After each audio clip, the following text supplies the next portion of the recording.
Hey guys, Footy Manager TV here, and welcome to episode number 7 of my Sunderland FIFA 14 Next Gen Career Mode. Today, in this episode, I have heaps of games.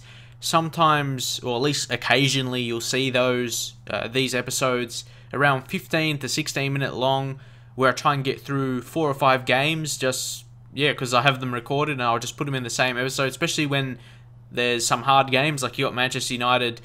You watched the previous episode against Liverpool, got dominated, and here in the rain as well is not going to make things easy. And what I said previously, again, by getting dominated, it was really, really hard. But to be honest, I did well not to concede until the 60th minute, but it was always going to happen against United.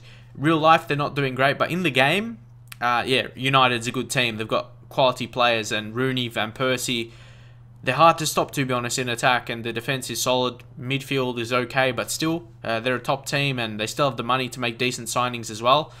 So they're always going to be a tough team to beat, especially when you go behind. As I've said, when I go behind, I basically have very little chance of winning unless they're a lower team where I can actually, their ability is not great. I might stand a chance as we bring on Mavrius for Januzaj. There's probably a bit of controversy behind Januzaj. There's a lot of people that don't like him for whatever reason, but whenever I talk about him, most of the time, unless I say real life, I'm talking about his ability in career mode, and you see we give it away again. Another reason, like I talk about assisted passing. But on Januzaj, in January, I'll say now, I haven't sold him, but I have got an offer from Chelsea for more than I bought him for, so it's all about profit for him, for him, if that makes sense. With Januzaj, for me, if he doesn't play well for me, if I don't like him, I can still sell him on for profit because he has insanely high potential in the latest update in January, just before I started in this career. So I believe it's 89. I think I've said that before, but still, like, that's that Bakali level. So yeah, he's that level, and I could make profit on him, no doubt, and bring in a lot of money when he does reach a high potential. But you think if he reaches that high, he'll be a quality player for me, I hope anyway. So just got to see how he develops within the team and within our other players. But I am going to be having heaps of youth players from our youth academy coming through, so no doubt we'll have some beast players to play with. So Pele there at AC Milan, I'm not sure who he is. Obviously not the legend Pele, but I think he's a decent defensive midfielder. I think he is, not sure, but nonetheless, he's on our scout reports right now. And of course, I do want to sign some players in January on the free for next season. I think I'm going to make about 3 of those, so wait until then to see who you're going to see. I want to get the balance right, maybe get another defender, maybe another defensive mid, and yeah, hopefully I can mix that well in the team. And maybe another midfielder, another wide midfielder on the left side, because Desena he's going to be going at the end of the season as well. He's going to be moving on, because yeah, he's going to be moving on free. I don't think I was worth to offer him a new contract because he's only declining as a player, and as a wide player, he doesn't have any pace about him anymore. So to me, he's going to be ineffectual in my team. He's not going to make effect in the team. So I thought it was an ideal reason to let him go. And leave your thoughts on that on Desena. Do you think he's not good enough anymore? Because of course I'm going to play him a few times, but I thought I might as well just put Marcos Alonso in, because he's a young player with improvement. I think he has potential of 78, so he's going to be ever increasing in the team, which is good signs. But centre-back is the crucial position. We've got John O'Shea and Wes Brown retiring, so that's a crucial place to invest for next season. And again, early on, Swansea come in with Michu scoring. And this is another thing. Swansea, I find, are really hard to beat in the game because they keep that possession. They want to keep possession all the time. They play that possession game. They would have a similar custom tactic to like an Arsenal or a Barcelona.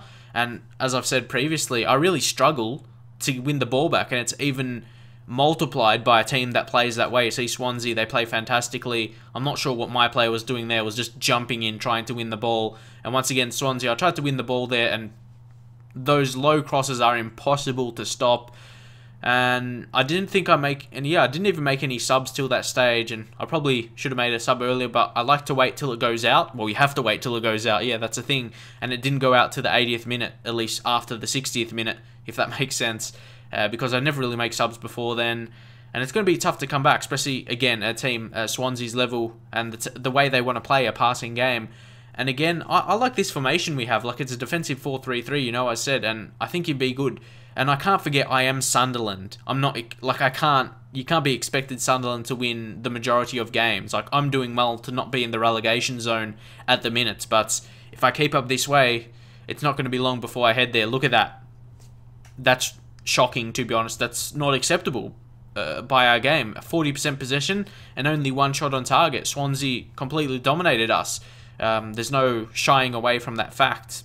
It was a really bad performance.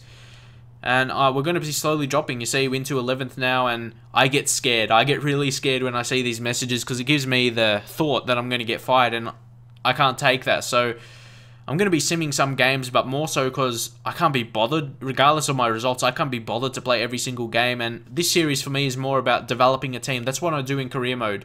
Other people might pride themselves on results, I'm not sure. But I want to improve the squad rating. Turn eventually Sunderland into a 5-star team, which sounds a bit crazy. But eventually, yeah, I want to show you how to build players into the first team. Of course, some players will be shown that. Like, of course, signing Januzaj.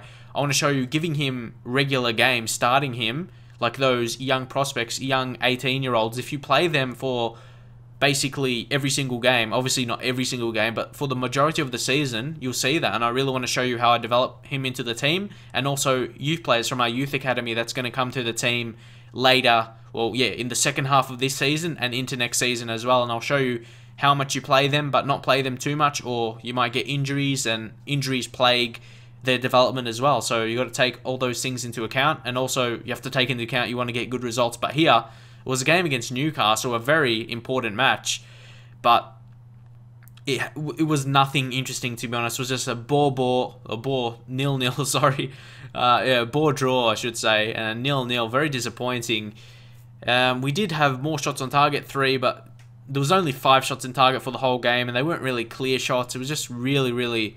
It was a poor game. And next up we have a game against Wigan. Hopefully, you know, I said I want to do well in the Capital One Cup, and we're kind of getting an easy-ish draw right now, and I never accept national offers. Want to focus on club like I always do. So Capital One Cup against Wigan. This is going to be a big game. Hopefully we can do well. Victor Andrade, who is a really good player, very good centre forward with skills. Brazil, you know that you know the type. And Nilton, who's rumoured as the next Neymar. He's a very good young prospect, and Victor Andrade, they're similar types, I guess. Young Brazilian players, young attackers, they're all pretty similar, to be honest. So leave in your comments, who do you think is better, Nilton or Andrade, Victor Andrade? Leave in your comments, both in the game but also real life if you've watched them play. So yeah, just leave your thoughts on that. I think there's another good young Brazilian by the name of Biro. So they've got quite a few young talents, and yeah, who do you think's the best prospect in real life to be the next coming through, like the next Neymar, or yeah, the next young Brazilian attacking player that's going to be widely received and widely covered, like by the media and that kind of thing, or if it's someone else as well in attack for Brazil. They've got, like I've said, they've got heaps of guys that can come in and do that job. Bakary Sagna, who's actually running out of contract, he could be a free transfer. He's a guy who could come in, do a job for us as an experienced player, maybe defend better and concede less goals. Irby Emanuelson as well. There's quite a few names in there that I could potentially sign. Of course, you can't sign them all, especially with a team of Sunderland's finances. I could probably only sign 2 or 3, if that. So you're going to have to, yeah, it remains to be seen in January who I'm going to pick up. But today's focus, especially on this episode, this is the more important game. Like I said, I really want to put a lot of focus into the Capital One Cup, because the league is going to be pretty much what you expect, just to not get relegated. I'm not going to come in the top 4 or anything, being realistic, and of course it'll be too hard. That's just what's going to happen. And Wigan put a dangerous ball in there, and this is where we were trying to make a counter-attack, and then something like this. Again, look at that. I keep getting it, but it keeps going back to them. It's just really frustrating for me. And then I tried to win the ball back out of pure frustration, pretty much. You saw how many times there I won it back and trying to get out of defense, but it was just not happening. And I gave away a silly pen, yeah, and that was a pen. It definitely, I'm not saying it's not a penalty, I was just frustrated. I was trying to win the ball back, but it could not happen. Wigan, to this stage, they had 4 shots on target, so they were mounting some attacks, but I had my own shots as well, so it was a pretty even game. But that's not a good sign, having an even game against Wigan, a championship team. I got to look to dominate these games, because I do have the team. If you look at my squad's actually decent. Like, my starting 11 team is pretty strong. Leave your thoughts on it as well. Am I doing okay? My current situation with the team, am I getting good results for the players I have? I know I started well with some wins, but starting to get a bit frustrated now, as you can see, by giving away that pen. And you see a closer look there, and of course that's a penalty every day of the week. So it was very disappointing myself as we bring on some players to hopefully change the tune of this match. And because I thought I was going to concede this for sure, as Maloney steps up. He's a pretty good player from the spot, like with the free kicks, penalties, all of that. He's very good. Yeah, he's very good with the dead ball. He's a decent player. He scored some very good goals that he steps up, and yeah, of course he was going to just an unstoppable penalty, and I can never guess the right way in a single penalty. A couple of times I know I have said I'm good at penalties because I go the same way all the time, and I think eventually I'll save one. But a lot of the time I stand up straight, and because I know when they're going to do it straight sometimes, just the way they step up. I'm not sure if anyone else is the same. It's just I can tell, not all the time, but a lot of the time I can tell when they're going to go straight. I'm not sure if it's just how they run up, like whether they stutter or whatever. Of course, not all the time they do, but a lot of the time, if I judge that way, in the penalty shootout, I'm going to at least save one, and that will put me in the box seat to actually win the shootout and send me to the next round or win the final, depending when it is. So here, applying the pressure, but it was not working for me. Look at the pressure we're applying. I thought it was good pressure, trying to win the ball back. But again, look at that. Cannot win it back. It's just really, really frustrating. But then, of course, Larsson came in just belting through.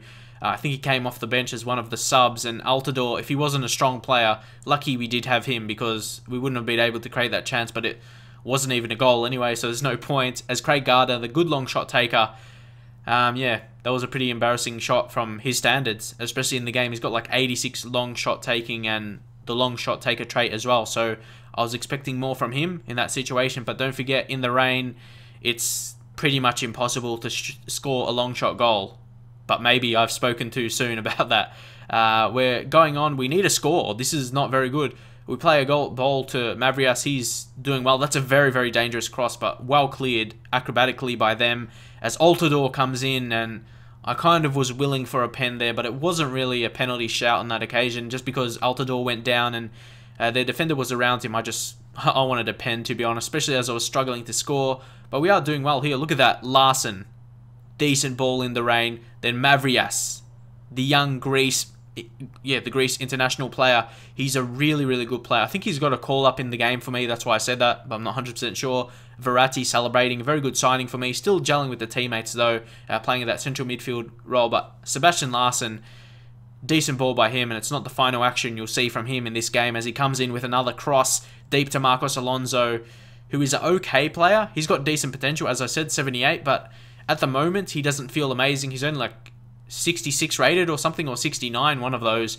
So he's not definitely an amazing player at the minute, but I've got to give him the chances or he's not going to increase. That's the trouble. So here we're looking to hold on for extra time chance in this tie, but Wigan have the ball. Perch, the ex-Newcastle United player, of course, wasn't good enough for Premier League level in my opinion. We give it away, and Fortune had a chance, and then luckily, Kieran Westwood picks it up, then he falls down, and somehow that's a yellow card for my opponents. I was actually scared that was going to be a pen for them, and yeah, knowing my luck, it could have been, but Maloney, not sure what he was doing there. So, of course, now it was going to go into extra time, and I was thinking I would have had, I like extra time, especially against Wigan. We would have the better legs, I would hope anyway, having the stronger team. And look at this, Sebastian Larsson comes in, releases that shot, and puts us in the lead. That was just perfectly hit. And if someone was going to score, it was going to be him. He was playing amazing when he came on. He was passing well. He got the assist for Mavrias to equalise, of course. And then he comes up with that. That was amazing. Perfectly hit. I could have not hit it better. He just basically, I wouldn't say passed it, but it was like I knew exactly where it wanted to be placed. And Sebastian, the lad, he put it home, and it was fantastic. I was going crazy after that goal when I was actually playing it, because that was amazing. I couldn't score any other way, to be honest. We had to score from the through ball, of course, before from Mavrias, but any other way during the match, it was really frustrating. Going back to points I've said before, at the minute, I'm finding the game really frustrating. And again, that's another situation there. I thought that was going to be a penalty again. I can't maintain possession of the ball and win the ball back. It's really frustrating, so pretty lucky there. As I said, I thought it could have been a penalty, but luckily it wasn't. Look at that. Wigan had 54% of the possession, a bit more than us, and they still had 6 on target.